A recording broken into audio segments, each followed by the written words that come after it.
James Langlois, une semaine avant Noël, le 18 décembre dernier, le Vatican a publié, avec l'autorisation du pape François, la déclaration Fiducia Supplicans, ce qui veut dire confiance suppliante en latin. Cette déclaration autorise la bénédiction non sacramentelle par un prêtre de couple considéré par l'Église catholique comme étant en situation irrégulière. Donc, ça peut inclure les couples homosexuels ou les couples qu'on dit divorcés, remariés. Dès sa publication, cette déclaration a suscité les passions de tous les côtés et continue à susciter bien des discussions. James, qu'est-ce que l'Église a réellement promu dans cette déclaration? Est-ce qu'on peut dire, comme certains médias, là, que c'est une approbation d'actes homosexuels ou un premier pas vers la reconnaissance du mariage gay? Non, pas du tout. Puis d'ailleurs, au début janvier, le préfet là, Fernandez de la Congrégation pour la doctrine de la foi est obligé de faire un communiqué de presse pour un peu aider à la réception du document parce que, comme souvent, ça a tellement créé d'interprétations, de réactions que là, il sentait le besoin de recadrer un peu les choses. D'une part, en disant qu'à plusieurs reprises dans le communiqué de presse, on répète que il n'est pas question du tout de, lorsque les prêtres sont invités à bénir un couple de même sexe, d'accepter ou de ratifier la réalité ou même de mener à un mariage. Là. Donc ça, c'est très clair. Puis dans les documents aussi, c'est très clair à plusieurs reprises qu'il ne s'agit pas de changer la doctrine traditionnelle à l'effet que le mariage, par excellence, le mariage sacramentel est réservé à un couple homme et femme. Alors pourquoi bénir des couples, pas seulement homosexuels, toute forme de couple qui n'est pas, disons, dans une situation régulière de mariage catholique? C'est quoi l'intention derrière tout ça? Bien, c'est certain qu'en fonction de la doctrine de l'Église, il peut y avoir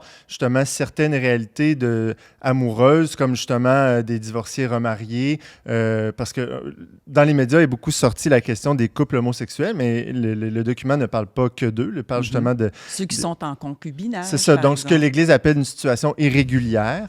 C'est certain que souvent, ces couples-là peuvent se sentir exclus de l'Église, peuvent se sentir comme des gens de seconde ordre ou comme s'ils n'avaient pas le droit à la miséricorde de Dieu ou de cheminer. Ils n'avaient aucune place dans le plan de Dieu ou dans la vie de l'Église. C'est ça. Donc là, ce que le pape fait, avec la collaboration de ses cardinaux puis de la doctrine de la foi, c'est d'essayer d'ouvrir une brèche, finalement, de tendre une perche là où c'est possible à travers la doctrine pour essayer de rejoindre ces gens-là en disant, voici, il est possible dans un cadre non liturgique, qui ne ressemble pas du tout à un cadre sacramentel, donc pas dans un lieu sacré, pas avec des vêtements liturgiques, etc.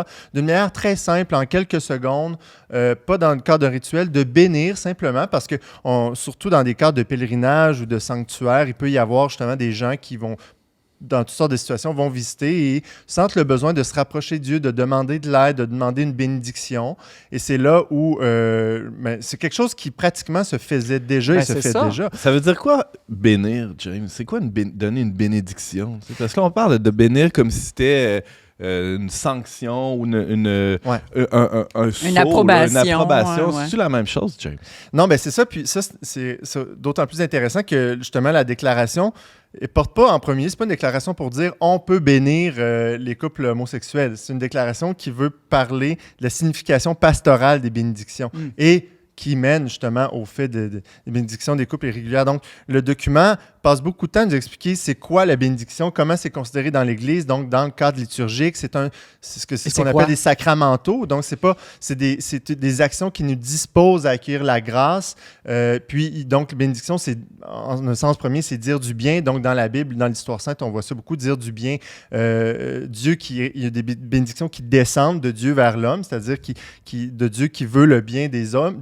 Puis ensuite, les êtres humains répondent à ces bénédictions-là de Dieu descendantes par des bénédictions ascendantes. Donc, je te bénis, Seigneur, pour telle et telle chose. Donc, c'est ça, on dit du bien de Dieu. James, bénir, il n'y a rien de nouveau là-dedans. Là. On bénit des personnes, des familles, on bénit... Moi, j'ai béni mes enfants au jour de l'an. Ben oui, c'est une belle tradition québécoise, entre autres. Ils ne sont pas parfaits pourtant. Là. Non, c'est ça. Mais le document dit quand même qu'il amène quelque chose de nouveau. C'est ça ma question. En quoi c'est nouveau? Je veux dire, des couples ont souvent demandé de se faire bénir, des groupes qui partent en pèlerinage ont demandé de se faire bénir, on bénit même des chiens, des motos, des maisons. Moi-même, j'ai été béni et je suis un grand pécheur. Alors, je vois pas ce qu'il y a de nouveau là-dedans. Moi aussi. Ben ouais, Donc, c'est ça, le document le dit très clairement. La nouveauté n'est pas dans le fait de bénir des personnes, des couples de même sexe. Parce que ça, comme on l'a dit, ça se faisait déjà concrètement, pastoralement. Il y a toutes sortes de bénédictions. Jamais qu'il est dans le but de bénir une union. Le document est très clair, c'est de bénir des personnes, un couple. Puis, mais c'est ça, la nouveauté est dans le fait que l'Église s'est mise à réfléchir à la signification pastorale des bénédictions populaires, qui ne sont pas des bénédictions liturgiques qui se déroulent dans des cadres liturgiques. Et ça, comme on le dit, c'est quelque chose qui existe déjà concrètement depuis longtemps, mais c'est la première fois que l'Église, d'une manière théologique, se penche là-dessus de manière formelle. Tu as raison, je pense que c'est le premier texte officiel du magistère de l'Église catholique qui réfléchit au sens d'une bénédiction, comme tu dis, populaire. Évidemment, c'est arrivé dans ce cadre-là, mais c'est suite aussi à une réflexion en amont ou dans le contexte où justement il y a des événements dans l'Église, il y a des questions posées par des cardinaux au pape, où là, le pape est amené à répondre justement à la question des bénédictions de l'union des personnes de même sexe qui se déroulent dans certains diocèses où ça ne devrait pas être permis normalement. Mais certaines conférences épiscopales, on parle de l'Allemagne entre autres, mais là, c'est là où le pape dit attention, comment est-ce qu'on peut, tout en respectant la doctrine de l'Église, apporter un élément de miséricorde ou un élément de... C'est ça, dans le fond, c'est très dans la logique pastorale du pape François depuis le début de son pontificat de dire toute personne a un chemin pour se rapprocher de Dieu. Tout à fait. C'est vraiment dans cette logique-là, toujours, qui est d'aller aux périphéries pour rejoindre ceux qui sont loin de prendre la l'Église. personne là où elle est. Exactement. Puis qui elle-même désire se rapprocher de Dieu. Puis donc, dans le fond, c'est un coup de pouce, c'est une aide pour dire, ben oui, tu es bienvenu, puis on verra avec le cheminement où est-ce que tu es rendu, puis où tu t'en vas. Par ailleurs, ce qu'on pourrait dire aussi, ce qui est quand même relativement nouveau dans le discours de l'Église, c'est que oui, on continue de dire que les actes homosexuels sont répréhensibles, mais on dit quand même que dans cette réalité-là, il peut y avoir de belles et bonnes choses aussi. Il peut y avoir de l'entraide, de l'amitié. C'est ça. Puis que c'est pas les gens qui vivent cette réalité-là et ne comme sont d'ailleurs pas dans un couple, des abominations. C'est dans une situation régulière de mariage, il y a aussi des mauvaises choses. Absolument. Ben oui, tout à fait.